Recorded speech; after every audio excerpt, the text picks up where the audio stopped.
Supreme court orders ప్రకారం circulation of guide lines ఇచ్చింది. Supreme court guide lines ఇచ్చింది. సీజర్ ఆఫ్ డిజిటల్ డివైజెస్ అనేది judicial warrant ఉంటేనే చేయాలి అని ఇలా చాలా స్పష్టంగా ఉన్నది. జ్యుడిషియల్ వారెంట్ ఉంటేనే మీరు ఎవరిదైనా మొబైల్ ఫోను జప్తు చేయాలని. దానికోసం 5 గోల్డెన్ పాయింట్స్ ఇచ్చింది. ప్రత్యేకంగా ఈ కేసు వేసింది కూడా జర్నలిస్టులే. దేశవ్యాప్తంగా ఢిల్లీ కేంద్రంగా ఉన్న జర్నలిస్టులు సుప్రీంకోర్టును ఆశ్రయించినప్పుడు ఇట్లా పోలీస్ వాళ్ళు, ఈడీలు వాళ్ళందరూ కూడా మొబైల్ ఫోన్స్ తీసుకుంటున్నారు, సిస్టమ్స్ తీసుకుంటున్నారు అన్నప్పుడు చాలా కీలకంగా చెప్పింది, మీ దగ్గర నంబర్ 1 జ్యుడిషియల్ వారెంట్ ఉంటేనే మీరు ఫోన్ జప్తు చేయాలి. నిన్న జ్యుడిషియల్ వారెంట్ ఇచ్చిరా? నాకు ఇవ్వలేదు. ఎలాంటి కోర్టు నుంచి వారెంట్ లేదు. కేవలం ఒక 41 సిఆర్పిసి నోటీస్ తప్ప. ఇందులో కూడా ఏమని ఉన్నది 41 సిఆర్పిసి నోటీస్లో? You will not tamper with the evidence అని ఉన్నది. ట్యాంపర్ ఎక్కడదండి? నా ఫోనే తీసుకున్నారు కదా మీరు, అందులోనే ఎవిడెన్స్ ఉన్నది. ఇట్లాంటి ఎన్నో చేస్తున్నారు. మేము రీసెర్చ్ చేస్తున్నాం. అందులో పరిశోధనకు సంబంధించిన ఎన్నో డాక్యుమెంట్స్ ఉన్నాయి.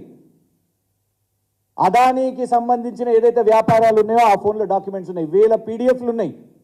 ఎందుకు అవసరం వచ్చింది మీకు మొబైల్ ఫోన్? ఎందుకు కవిత గారి పిఏల పిఆర్ఓల మొబైల్ ఫోన్స్ ఎందుకు అవసరం వచ్చింది?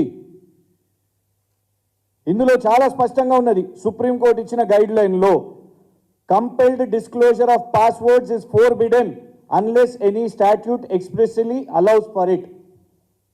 It is forbidden. నిన్న పోలీసు వాళ్ళు పాస్వర్డ్లు అడగడం జరిగింది.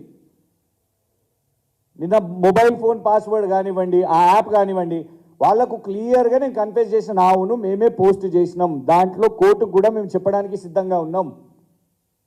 3000 కోట్ల కుంభకోణం అని పేపర్లలో మీడియా వాళ్ళు రాసిర్రు. దాంట్లో యనుమల మహానందరెడ్డి గారు ట్రెజరర్ అని తెలిసిన విషయం వాస్తవమే. ఇవన్నీ డాక్యుమెంట్స్ ఆధారంగా మేము కోర్టుకు పోతాం. మా ముఖ్యమంత్రి గారు సోదరులా కాదా తెలియకుండా అడ్డగోలుగా సోషల్ మీడియాలో పోస్టులు పెడుతుంటే ఇక మేము చేతులు కట్టుకొని కూర్చోవాలనుకుంటారు వీళ్ళు. పోలీసులు తన పని తాను చేసిర్రు. గతంలో పోలీస్ యంత్రాంగం మీద పూర్తి స్థాయిగా వారిని బెదిరించి కేసులు పెట్టించింది మీరు. మా సోషల్ మీడియా ఆఫీసు జూబ్లీ హిల్స్లో ఉంటే అర్ధరాత్రి 11:30కు పోయి తాళాలు వలగొట్టి హార్డ్ డిస్కులు ఎత్తుకపోయింది మీరు. ఈరోజు మా ముఖ్యమంత్రి గారి మీద, గౌరవ ముఖ్యమంత్రి గారి మీద ఒక పోస్టు పెడితే అది తప్పుడు పోస్టు కాబట్టి కేసు నమోదు చేసి ఫోన్ సీజ్ చేసుకుంటే ఈరోజు అడ్డగోలుగా మాట్లాడతారా మీరు?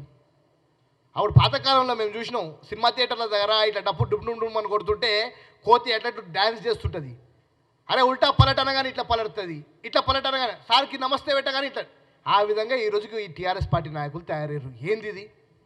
మా ముఖ్యమంత్రి గారిని ఏమన్నంటే షీరి శంతకు గడతాం ఏమనుకుంటారు మీరు? అనుకుంటారు అంటే ప్రభుత్వంలో ఉన్నారు కదా ఏం చేస్తారో అని అనుకుంటారు. షీరి శంతకు గడతాం ఈ పూసి చింతపండు అవుతుంది. ఎవరన్నా కానీ అది 3 నెలల్లో 30,000 ఉద్యోగాలు ఇచ్చిన ప్రభుత్వం కాంగ్రెస్ పార్టీ ప్రభుత్వం.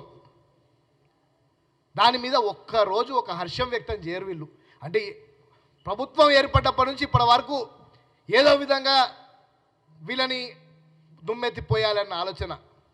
ఆనాడు వాళ్ళకి యువకులు గుర్తురాలే, విద్యార్థులు గుర్తురాలే.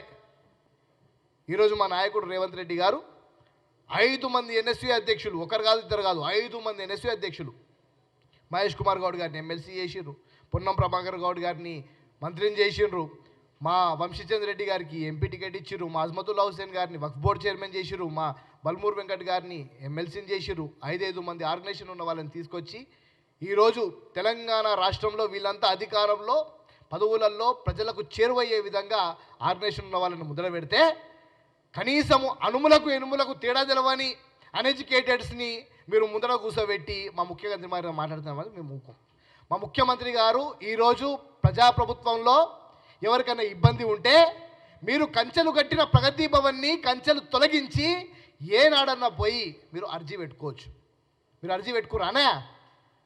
ప్రగతి భవన్లకు పోయి మీరు చెప్పి రానా, ఇగో మీ ముఖ్యమంత్రి గారు మీ సోదరుడు ఇక్కడ భూములను ఇది చేసిండు, చిత్రకూటలకు ఇది లేఅవుట్ చేసిండు, దీని మీద న్యాయం జరగాలని మీరు ఇచ్చిండ్రానా? మీరు ప్రజావాణిలో కంప్లైంట్ పెట్టి మీరు చూపిస్తే మేము దాని మీద స్పందించకపోతే మీరు మాట్లాడాలి. వీళ్ళకి చేత కాదు, కేవలం ఏదో అడ్డగోలుగు డాక్యుమెంట్స్ తీసుకురావాలి, చూపెట్టాలి, మా మీద బురద జల్లాలి. దమ్ము ధైర్యం ఉంటే మా వెంకట ఒక్కటి చాలు వచ్చి నిల్చుంటాడు అక్కడ ఎవరి మీద సూపుల దగ్గర.